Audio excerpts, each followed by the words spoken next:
If you recently stopped gambling or you're trying to, and instead of relief, what you feel is shame, emptiness, or a quiet fear about your future, you are not alone. When I read the comments under these videos, the same questions keep coming up. People say, okay, I've stopped, but now what? What do I do about the debt? What do I do about the damage to relationships or the feeling of emptiness that's left behind? So this video is a roadmap to this recovery phase. Not just how to stop gambling, but how to live after it. The first place most people feel the weight is money, because financial uncertainty creates pressure, and pressure creates urgency, and then urgency creates chasing. And it's that need to chase that pulls people back toward gambling. So before we think about long-term plans, the goal here is simpler. It's stabilization. Think of it like plumbing. If there's a leak in the system, it doesn't matter how hard you try to clean things up, because the water keeps draining out. You can mop up the floor all day, but by the end, you're just left exhausted. Early recovery is about fixing the leaks first. So let's slow this part down. The first goal isn't to fix your finances. It's to get them out of emergency mode. It just means bringing everything into the light so it stops circling in your head at 3 in the morning. And one way to do this is to write it all down. Balances, debts, what's owed to who and where. And what happens next is predictable. When you see the full picture, the pressure kicks in.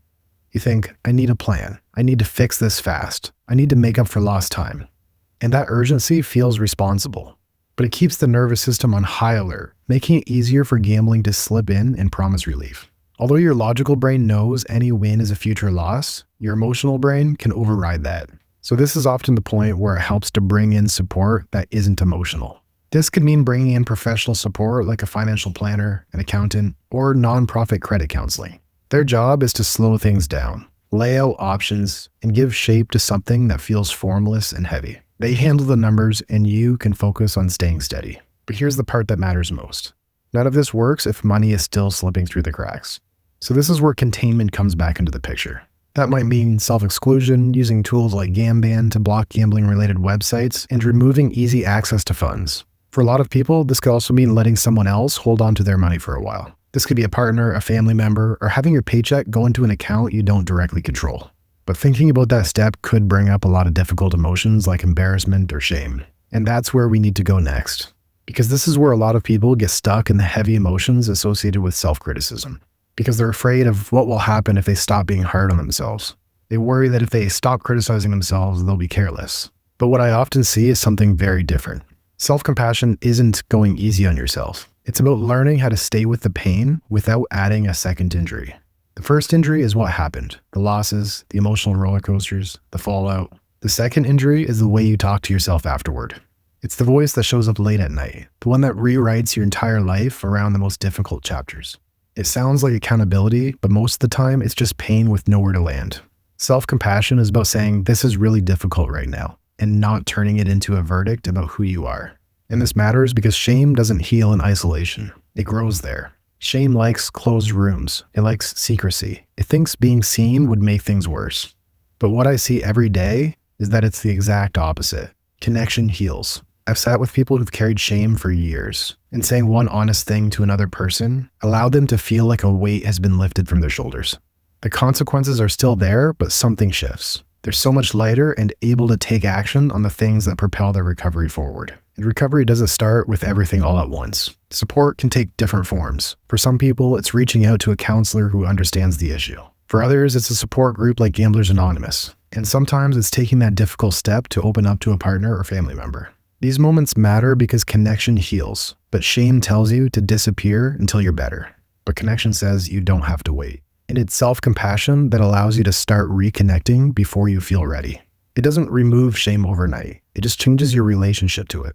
Instead of being alone with it, you have support. And that makes it a lot easier to navigate these difficult moments. Because gambling wasn't just about money. It was a distraction, an escape, a private world you could disappear into. It filled time, evenings, late nights, and those stretches where nothing else seemed to hold your attention. So when gambling stops, a lot of people will experience an initial phase of emptiness. Like when you're in the kitchen at night, not knowing what to do next, scrolling aimlessly on your phone, feeling restless for no clear reason. That doesn't mean something's wrong. That means your nervous system got used to the intensity. And if gambling goes away and nothing takes its place, boredom and loneliness don't just sit there. They start asking for relief. And that pull can quietly turn into a trigger for gambling. So this phase isn't just about staying busy. It's about rebuilding meaningful habits in everyday life. It's about filling the space that gambling used to occupy with things that require effort, time, and follow through. And for a lot of people, that starts with self-care. This could mean regularly going to a gym, walking, or joining a sport. Other activities might include reading, learning an instrument, or starting a project where progress is slow but visible if you stick with it. Some people prefer more creative outlets like art, cooking, or building something. And sometimes it's simpler than all of that. It could just mean showing up somewhere regularly, like a class, a group, or a place where people start to recognize you.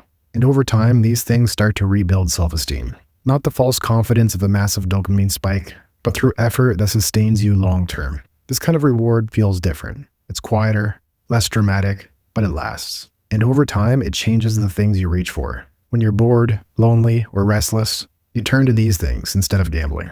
Because when it comes to long-term recovery, you're not just quitting something. You're building a life that doesn't need gambling as an outlet. And that doesn't happen all at once. It happens gradually, through repetition, and through one ordinary day at a time.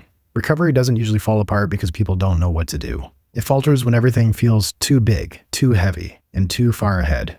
It's like walking down a dark road at night with a flashlight. You can't see the whole path. You can't see where it ends. And you don't even know what's coming around the next bend. All you can see is a few steps ahead of you. And that turns out to be enough. You don't rebuild a life by seeing the whole picture. You rebuild it by paying attention to the next stretch of ground, the next hour, the next evening, or tomorrow morning. Stabilize what you can right now. Contain what needs containing, and stay connected when you're tempted to disappear. And when the self-criticism shows up, you don't need to wrestle with it. Just bring the light back to the next step. Early recovery can feel slow, unremarkable, and sometimes lonely. But that doesn't mean nothing is happening. It means you're walking instead of running. And it means your compass is reorienting as you start to pivot toward what matters. You're not just moving away from gambling. You're learning how to walk forward without needing to see the whole road. And that's enough for right now. And before I finish, I want to mention something briefly. A lot of people watching this are trying to do recovery on their own. Not because they want to, but because opening up is difficult. That's why I'm in the process of building a private online recovery community for people who want a place to stay connected with others while they work through this. If this is something you're interested in, there's a link down below to join the waitlist, and you'll be the first to get notified when there's updates. In the meantime, if part of what you're dealing with right now is that flat, empty feeling, I have another video right here where I walk you through why things feel dull at first and a timeline of what to expect as your brain adjusts. See you in the next one.